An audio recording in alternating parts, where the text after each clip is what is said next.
الحمدللہ رب العالمین والصلاة والسلام علی سید المرسلین اما بعد فاعوذ باللہ من الشیطان الرجیم بسم اللہ الرحمن الرحیم۔ الحمدللہ آج 18ویں تراویح ادا ہوئی، آج بھی سوا پارہ پڑھا گیا، 22.5 پارے مکمل ہوئے۔ آج انشاءاللہ تعالی ہم حضرت داؤد علیہ السلام کا ذکر سنیں گے۔ روایتوں میں آتا ہے کہ حضرت داؤد علیہ السلام نے جو عمر پائی، آپ کی عمر 100 سال ہوئی، اور آپ حضرت موسیٰ علیہ السلام سے 599 سال یعنی تقریباً 600 سال کے بعد دنیا میں تشریف لائے۔ حضرت داؤد علیہ السلام کو بھی اللہ تعالیٰ نے چند معجزے عطا فرمائے، اور یہ والد تھے حضرت سلیمان علیہ السلام کے، جن کا ہم نے کل تذکرہ سنا تھا۔ حضرت داؤد علیہ السلام اللہ رب العالمین کے نبی ہیں، اور اللہ رب العالمین نے جو آپ کو معجزے عطا فرمائے، اول آپ کے بادشاہ بننے کا، یعنی اللہ تعالیٰ نے حضرت داؤد علیہ السلام کو نبوت بھی عطا فرمائی اور بادشاہت بھی عطا فرمائی، یعنی آپ پہلے نبی تھے کہ جنہیں اللہ تعالیٰ نے یہ دونوں منصب عطا فرمائے، ورنہ انبیاء کے ادوار میں ہوتا یہ رہا کہ انبیاء کے پاس نبوتیں ہوتی تو وہ شریعت کا علم رکھتے لیکن وہ بادشاہ نہیں بنے، لیکن یہ وہ نبی تھے کہ جنہیں اللہ رب العالمین نے بادشاہت کے ساتھ ساتھ نبوت کے ساتھ ساتھ بادشاہت بھی عطا فرمائی۔ آپ کے بادشاہ بننے کا واقعہ یہ ہے کہ جب طالوت کے زمانے میں، طالوت جو ہے وہ بنی اسرائیل کا ایک بادشاہ تھا، اور اس کے زمانے میں آپ کم سن یعنی کم عمر لڑکے تھے، تو اس طالوت نے جب ایک بادشاہ جو ظالم تھا جالوت نامی، اس پر حملے کا ارادہ کیا، تو اس طالوت نے یہ اعلان کروایا کہ جو ہے وہ جالوت کو قتل کرے گا، میں اسے اپنی آدھی سلطنت کا مالک کر دوں گا، اور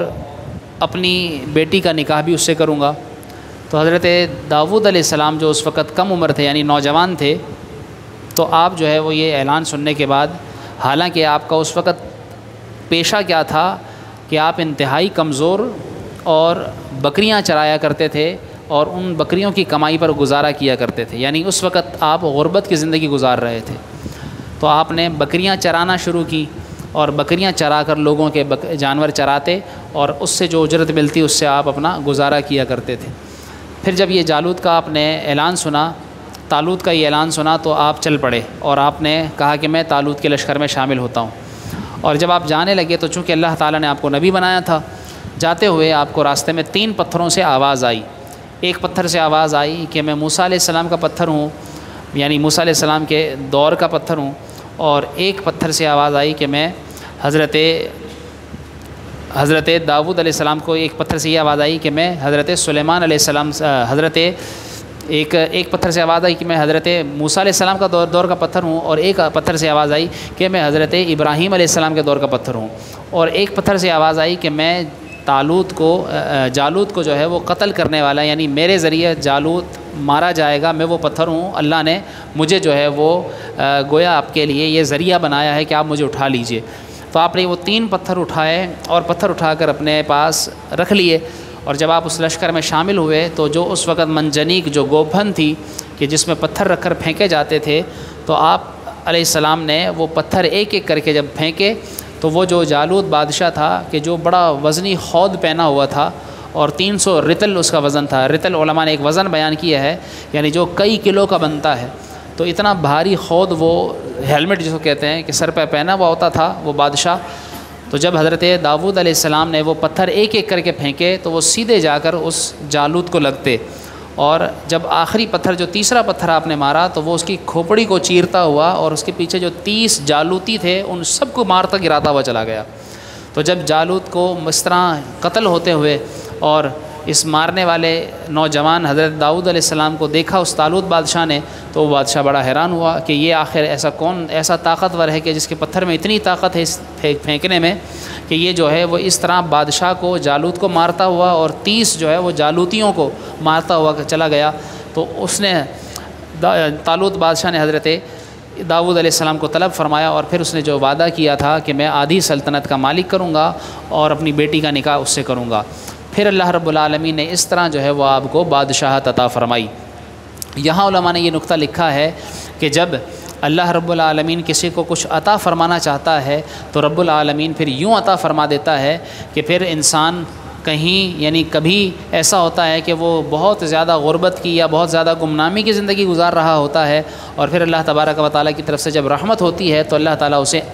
امیری بھی عطا فرما دیتا ہے اور اسے شہرت بھی عطا فرما دیتا ہے۔ جیسے حضرت داؤد علیہ السلام، یہ دیکھیے کس طرح ایک چرواہے تھے، لیکن اس کے بعد اللہ تعالیٰ نے جب آپ کی یہ گویا کہ تقدیر بدلی، اور یوں اللہ رب العالمین نے آپ کو ایک غربت کی زندگی سے ایک امیری کی زندگی کے اندر لا کھڑا کیا، تو یوں جو ہے وہ آپ اول تو بادشاہ بنے، اور پھر جب طالوت کا انتقال ہو گیا تو اس کے بعد پھر ساری بادشاہت آپ کے پاس آئی، اور یوں جو ہے وہ آپ پوری سلطنت کے مالک ہوئے، اور اس طرح اللہ تبارک و تعالیٰ نے آپ کو عروج عطا فرمایا۔ آپ کے متعلق آتا ہے کہ اللہ رب العالمین نے جب آپ کو نبوت کا اعلان کرنے کا حکم دیا تو آپ علیہ الصلاۃ والسلام کو اللہ رب العالمین نے ساتھ ساتھ یہ بھی ہنر عطا فرمایا، یہ بھی معجزہ عطا فرمایا کہ آپ کی آواز بڑی خوبصورت تھی، یعنی آپ بڑی ہی لحن کے ساتھ اللہ کی تسبیح کیا کرتے تھے۔ روایتوں میں یہ بھی آتا ہے کہ جب آپ اللہ کی تسبیح کیا کرتے تھے تو اس آواز میں اتنا سحر ہوا کرتا تھا کہ بسا اوقات چلتا ہوا پانی ٹھہر جایا کرتا تھا، یعنی وہ پانی رک جاتا تھا اور وہ آپ سے اللہ رب العالمین کی تسبیح سنا کرتا تھا۔ بعض روایتوں میں آتا ہے کہ پرندے آپ کی تسبیح سنا کرتے تھے، حالانکہ پرندوں کی چہچہاہٹ بڑی خوبصورت ہوتی ہے، یعنی اگر ہم کبھی کسی جنگل میں جانا ہو، یا کبھی آج کل تو سوشل میڈیا کا دور ہے تو نیٹ کے ذریعے بہت اچھے اچھے پرندوں کی آوازیں سنی جا سکتی ہیں، جب وہ پرندے جنگلوں میں گنگناتے ہیں، چہچہاتے ہیں تو انسان سنتا ہے اور ان کی چہچہاہٹ میں گم ہو جاتا ہے کہ اللہ کی کیسی شان ہے کہ اللہ نے ان پرندوں کو کیسی کیسی آوازیں عطا فرمائی، ایسی ان کی خوبصورت آوازیں ہیں۔ لیکن وہ پرندے بھی جب حضرت داؤد علیہ السلام کی آواز سنا کرتے تھے، روایت میں آتا ہے کہ اتنے قریب آ جایا کرتے تھے کہ حضرت داؤد علیہ السلام کے پاس آ کر ہاتھ پر بیٹھ جاتے تھے، اور آپ علیہ الصلاۃ والسلام جب اللہ کا ذکر کرتے تھے تو آپ کے ارد گرد جانور اور پرندے جمع ہو جایا کرتے تھے، اور جب تک آپ اللہ کا ذکر کرتے رہتے تھے وہ سب آپ کے ساتھ اللہ کا ذکر کرتے رہتے تھے، ان سے اللہ تعالیٰ کے ذکر کی آواز آتی تھی۔ اور بعض روایتوں میں یہ بھی لکھا گیا کہ آپ جس پہاڑ پر سے گزرتے تو پہاڑ بھی جھومنا شروع ہو جاتے تھے، اور اللہ رب العالمین کے ذکر سے ان پہاڑوں سے بھی اللہ کے ذکر کی آوازیں آیا کرتی تھیں۔ تو یہ ایک آپ کا معجزہ تھا۔ اور پھر جب آپ ایک مرتبہ اپنی بادشاہت کی زندگی گزار رہے تھے تو ایک دفعہ کسی نے دستک دی، اور بلکہ حضرت داؤد علیہ السلام خود جو ہے وہ ان کا یہ معمول تھا کہ وہ لوگوں میں جایا کرتے تھے اور جا کر پوچھا کرتے تھے اپنے بارے میں، یعنی حلیہ بدل کر جاتے کہ پوچھتے کہ بتاؤ داؤد کیسا بادشاہ ہے۔ تو اس طرح ایک مرتبہ آپ بھیس بدل کر جب نکلے تو اللہ تعالیٰ نے ایک فرشتے کو انسانی صورت میں بھیجا، اور اس فرشتے کے ذریعے اللہ تعالیٰ نے گویا ایک پیغام حضرت داؤد علیہ السلام تک پہنچایا۔ اور وہ کیا تھا کہ جب حضرت داؤد علیہ السلام نے اس انسانی فرشتے سے گویا پوچھا کہ بتاؤ تم داؤد کے بارے میں کیا کہتے ہو کہ کیسا وہ بادشاہ ہے، تو اس فرشتے نے انسانی شکل میں جو تھا اس نے کہا کہ ویسے تو بہت اچھی بادشاہت ہے ان کی، اور بہت اچھا وہ ملک چلا رہے ہیں، نظام چلا رہے ہیں، لیکن بس ایک تھوڑی سی اگر چیز وہ اور تبدیل کر لیں تو یہ ان کے لیے اور بہتر ہوگا۔ انہوں نے پوچھا کیا؟ تو انہوں نے کہا کہ وہ بیت المال سے، یعنی جو مسلمانوں کا جو مال، جو ان کا زکوٰۃ وغیرہ کا یا جو بھی جس طرح وہ صدقہ و خیرات دیتے ہیں تو وہ بیت المال میں جمع ہوتا ہے، یا ٹیکس جو لیتے ہیں وہ بیت المال میں جمع ہوتا ہے، تو وہ تنخواہ اس سے لیتے ہیں، یعنی اپنا گزارا اس سے چلاتے ہیں۔ تو ان کو چاہیے، یعنی داؤد کو چاہیے کہ وہ جو ہے وہ کوئی اپنے ہاتھ سے کمائی کریں، کوئی خود روزگار تلاش کریں، اور پھر اس کے ذریعے اپنے گھر کی کفالت کریں۔ تو حضرت داؤد علیہ السلام کو یہ بات بڑی جو ہے وہ محسوس ہوئی، اور پھر اس کے بعد آپ نے اللہ کی بارگاہ میں دعا کی کہ یا اللہ مجھے کوئی ہنر عطا فرما۔ روایتوں میں آتا ہے کہ پھر اللہ تبارک و تعالیٰ نے آپ کو ہنر یہ عطا فرمایا کہ لوہا آپ کے ہاتھ میں اللہ تعالیٰ نے موم بنا دیا، اور اس کے ذریعے پھر آپ نے زرہیں، جو اس وقت جنگ لڑی جاتی تھی، لوہے کے لباس بنائے جاتے تھے، تو وہ آپ نے زرہیں بنانا شروع کی، اور آپ لوہے کو جس طرح موڑتے تھے وہ اس طرح مڑ جاتا تھا، جس طرح آپ اسے ڈھالتے تھے وہ اس طرح ڈھل جاتا تھا۔ یعنی ویسے تو جو ہے وہ لوہے کو گرمانا پڑتا ہے، پگھلانا پڑتا ہے، پھر اس کے بعد اس کو شکل دینی پڑتی ہے، لیکن آپ کے ہاتھ میں اللہ تعالیٰ نے یہ یعنی معجزہ رکھ دیا کہ آپ ہاتھ لگاتے لوہے کو، لوہا یعنی اس طرح مڑ جاتا تھا جیسے ہم کسی کپڑے کو موڑ دیتے ہیں، موم کو موڑ دیتے ہیں، یوں جو ہے وہ لوہا مڑ جاتا تھا۔ اور اس طرح آپ نے زرہیں بنانا شروع کی، اور آپ اس طرح ایک دن میں کئی زرہیں بناتے، اور کئی ہزار درہم کی آپ نے اس طرح فروخت کرنا شروع کی۔ بادشاہ ہونے کے باوجود آپ نے اپنا روزگار اپنے ہاتھ سے کمایا۔ یہاں علماء فرماتے ہیں کہ ایک سیکھنے کی بات یہ پتہ چلتی ہے کہ انسان کو یہ چاہیے کہ اول تو انبیاء کے اس طریقے پر، یعنی جس طرح انبیاء نے مختلف پیشے اپنائے، جس طرح آتا ہے کہ حضرت ادریس علیہ السلام نے یہ کپڑے سلائی کرنا یہ حضرت ادریس علیہ السلام سے شروع ہوا، تو یہ ان کا پیشہ تھا، اس طرح وہ کمایا کرتے تھے۔ اسی طرح رسول اللہ صلی اللہ تعالیٰ علیہ وسلم نے بھی دیکھیے کہ پہلے تجارت بھی فرمائی، پھر آپ نے بکریاں بھی چرائیں۔ آپ صلی اللہ تعالیٰ علیہ وسلم کے علاوہ انبیاء کے متعلق ملتا ہے جیسے یہی حضرت داؤد علیہ السلام کے یہ لوہے کی زرہیں بناتے تھے اور اس سے اپنا گزر بسر کیا کرتے تھے۔ اس طرح اور کئی انبیاء کا پیشہ جو ہے وہ کتابوں میں ملتا ہے۔ تو اس سے ہمیں یہ سیکھنا چاہیے کہ بعض لوگ کوئی پیشہ اختیار کرنے میں اپنی ذلت محسوس کرتے ہیں، یعنی وہ یہ کہتے ہیں میں یہ کام کروں گا تو لوگ کیا بولیں گے کہ یہ جو ہے یہ کام کرنا شروع ہو گیا۔ حالانکہ کمانے کے لیے، روزی کمانے کے لیے کوئی بھی پیشہ اختیار کرنا پڑے اور وہ ہو حلال طریقہ، جائز طریقہ، تو اس میں انسان کو شرمانا نہیں چاہیے، بلکہ اپنے ہاتھ سے کما کر اپنے بیوی بچوں کا پیٹ پالنا چاہیے۔ اور ایسا کرنے والا یعنی الکاسب حبیب اللہ، یعنی کمانے والا اپنے ہاتھ سے اپنے بیوی بچوں کی کفالت کما کر کرنے والا اللہ کا دوست ہے۔ اور وہ حرام سے جب تک بچتا رہے، حلال کھلاتا رہے اور حلال جو ہے وہ اپنے بیوی بچوں کے پیٹ میں ڈالتا رہے، تو اللہ تبارک و تعالیٰ اس کے گھر میں برکت بھی عطا فرماتا ہے، اور حلال کمانے والے کی اللہ تعالیٰ دعائیں بھی قبول فرماتا ہے۔ تو اس سے ہمیں ایک تو یہ درس ملتا ہے۔ پھر روایتوں میں آتا ہے کہ حضرت داؤد علیہ السلام کے پاس ایک دفعہ دو لوگ آئے، اور ان دو لوگوں نے ایک یہ کہا کہ دونوں بھائی تھے، اس میں سے ایک نے یہ کہا کہ یہ جو ہے وہ میرا بھائی ہے، اور میرے پاس جو ہے وہ ایک دمبی ہے اور اس کے پاس 99 دمبیاں ہیں، تو یہ چاہتا ہے کہ یہ مجھ سے یہ ایک دمبی بھی لے لے اور جو ہے وہ مجھے جو ہے وہ بغیر اس دمبی کے چھوڑ دے، اور تاکہ جو ہے وہ میں اپنے لیے مشکل میں پڑ جاؤں کہ میں کس طرح گزارا کروں۔ تو حضرت داؤد علیہ السلام سے وہ سوال یہ کرنے آئے کہ آپ ہمارے درمیان فیصلہ کیجئے کہ یہ بجائے اس کے کہ اپنی دمبیوں میں سے کچھ مجھے دے، لیکن میرے پاس جو ایک ہے یہ وہ بھی لے لینا چاہتا ہے، تو آپ اس کے بارے میں کیا کہتے ہیں؟ یہ اس کا ذکر باقاعدہ اللہ تعالیٰ نے قرآن کریم میں فرمایا۔ تو اللہ رب العالمین کی بارگاہ میں، اللہ کی بارگاہ سے حضرت داؤد علیہ السلام کو یہ پیغام آیا کہ ان سے یہ کہو کہ یہ جو فیصلہ لے کر آئے ہیں یہ دراصل تمہیں آزمانے کے لیے آئے ہیں، اور جب یہ آپ کو آزمانا چاہتے ہیں تو آپ ان سے یہ کہیے کہ جس کا جو ہے وہ اس کو اپنے پاس ہی رکھے اور اس کو لینے کی کوشش نہ کرے، اور جو جس کے پاس ایک ہے وہ اس کو دینا، اور جو 99 رکھتا ہے تو وہ ایک لینا چاہتا ہے تو وہ اسے لینا۔ یہ جب حضرت داؤد علیہ السلام نے فیصلہ کیا تو وہ اس طرح چلے گئے، اور روایتوں میں آتا ہے کہ پھر اس فیصلے کے بعد حضرت داؤد علیہ السلام نے پیغام لوگوں کو یہ دیا کہ لوگوں دیکھو اللہ رب العالمین نے کس طرح لوگوں کے درمیان یہ معاملات رکھے ہیں کہ جس کے پاس زیادہ ہے تو وہ زیادہ والا بسا اوقات کم سے وہ کم بھی لے لینا چاہتا ہے۔ جس طرح بعض لوگوں کی حرص ہوتی ہے کہ اس کے پاس بہت کچھ ہوتا ہے، وہ بہت کچھ ہونے کے باوجود بجائے اس کے کہ وہ اپنے میں سے کسی کو کچھ دے، وہ یہ چاہ رہا ہوتا ہے کہ جس کے پاس تھوڑا ہے وہ بھی میں اس سے لے لوں، وہ بھی اس سے چھین لوں۔ تو اس سے لوگوں کی تربیت فرمائی اور فرمایا کہ کبھی تم مال کی لالچ میں اس طرح نہ پڑنا، بلکہ اللہ تعالیٰ نے جو تمہیں بہت کچھ دیا ہے اس بہت کچھ کو اپنے لیے بہت سمجھنا، اور دوسروں کے تھوڑوں پر کبھی بھی نظر نہ رکھنا،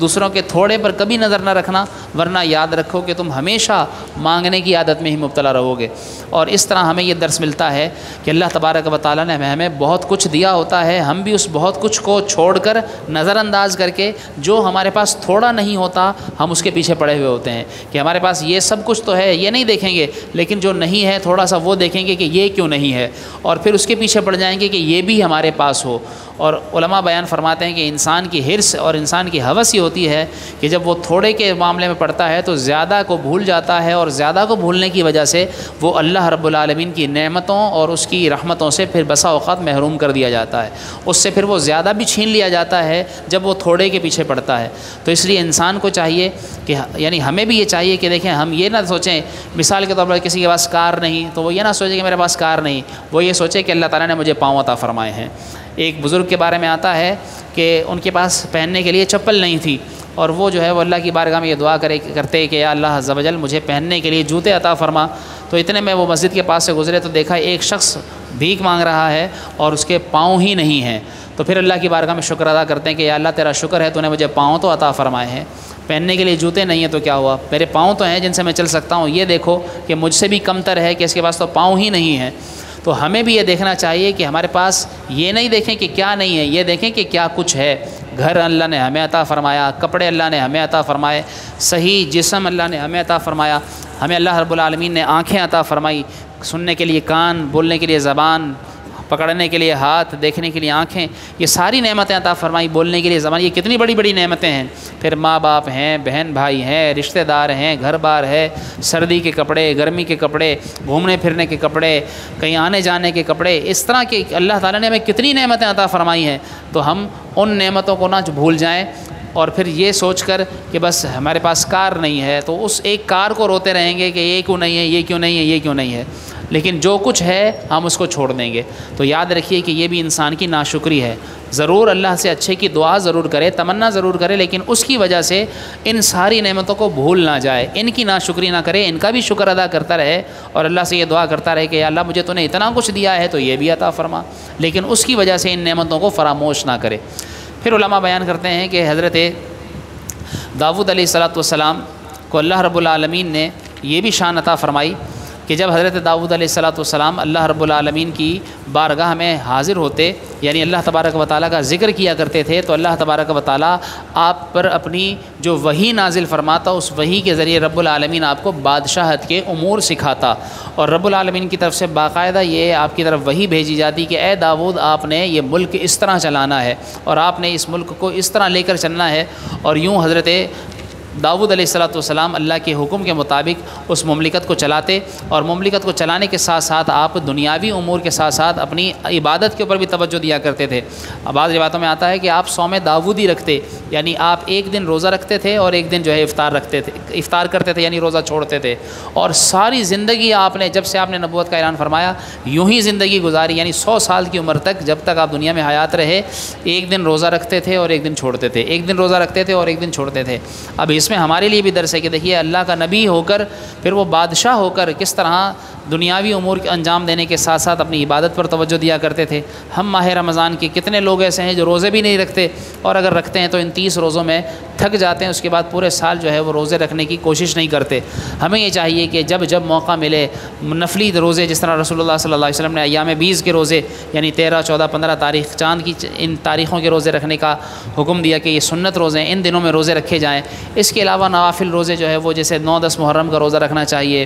اسی طرح اور ایسے مقدس ایام آتے ہیں کہ جن میں روزے رکھ سکتے ہیں، کہ سال میں 5 دن ایسے ہیں جن میں روزے نہیں رکھ سکتے، یعنی 4 بڑی عید کے دن، 10، 11، 12، 13 اور ایک چھوٹی عید کا دن، 5 دن۔ ان 5 دنوں میں روزہ رکھنا حرام ہے، اس کے علاوہ پورے سال میں کبھی بھی روزہ رکھ سکتے ہیں۔ شکرانے میں جس طرح ہم کبھی نماز پڑھتے ہیں، نوافل پڑھتے ہیں، تو اس طرح ہمیں کبھی کبھی اللہ کی بارگاہ میں نفلی روزے بھی رکھنے چاہیے شکرانے کے طور پر، اس سے بھی بڑی برکتیں ملتی ہیں۔ اور روزہ چونکہ ایک صحت ہے، علماء بیان، بلکہ رسول اللہ صلی اللہ علیہ وسلم نے ارشاد فرمایا کہ سومو تصیحو، تم روزے رکھو اللہ تعالیٰ تمہیں صحت عطا فرمائے گا، اس لیے ہمیں روزے بھی رکھنے چاہیے۔ اور ایک اور حضرت داؤد علیہ السلام کی جو شان یہ علماء نے بیان کی کہ آپ جو ہے وہ بڑا فیصل خطاب، یعنی ایسا خطاب کیا کرتے تھے، لوگ جو ہے وہ آپ کے خطاب کو سن کر آپ پر ایمان لے آیا کرتے تھے اور اسلام قبول کیا کر لیا کرتے تھے۔ تو یہ صلاحیت بھی اللہ رب العالمین نے آپ کو عطا فرمائی۔ اللہ کریم سے دعا ہے کہ ہمیں حضرت داؤد علیہ السلام کی یہ جو سیکھی، یعنی ہمارے لیے قابل عمل باتیں ہیں، خاص طور پر رزق کمانے کے حوالے سے، اسے اللہ تعالی ہمیں اپنی عمل میں لانے کی توفیق عطا فرمائے اور ہمیں انبیاء کے طریقے پر چلنے کی توفیق عطا فرمائے۔